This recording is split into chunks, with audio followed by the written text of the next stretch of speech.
اللہ صلی اللہ علیہ وسلم نے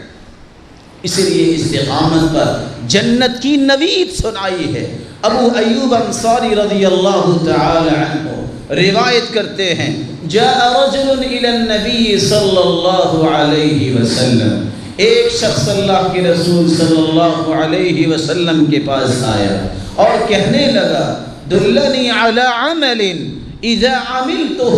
یدنینی من الجنہ ویباعدنی من النار، ایسا عمل بتا دیجئے جس کو میں کر لوں وہ مجھے جنت کے قریب کر دے اور جہنم سے دور کر دے۔ رسول اللہ صلی اللہ علیہ وسلم نے فرمایا، تعبد اللہ، سب سے پہلا کام عبادت کرنی ہے تو صرف اللہ کی کرنی ہے، وہ عبادت قولی ہو، وہ عبادت فعلی ہو، توکل ہو، انابت ہو، رجوع ہو،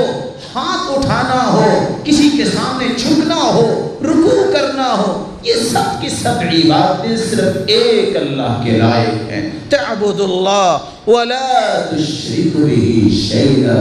اللہ کی ذات میں، اس کی صفات میں کسی کو شریک نہ کرنا۔ جس طرح اللہ کی ذات جیسی کوئی ذات نہیں ہے، اس کی صفات جیسی کسی کی صفات نہیں ہے، جس طرح اللہ کے نام ہیں اس طرح کے کسی کے نام نہیں ہیں۔ رسول اللہ صلی اللہ علیہ وسلم نے فرمایا، وَتُقِيمُ الصَّلَاةَ، نماز کی پابندی کر لینا، وَتُؤْتِيَ الزَّكَاةَ، اور زکوٰۃ کو ادا کرنا، وَتَصِلُ الرَّحِمَ، اور رشتہ داروں سے اچھا سلوک کرنا،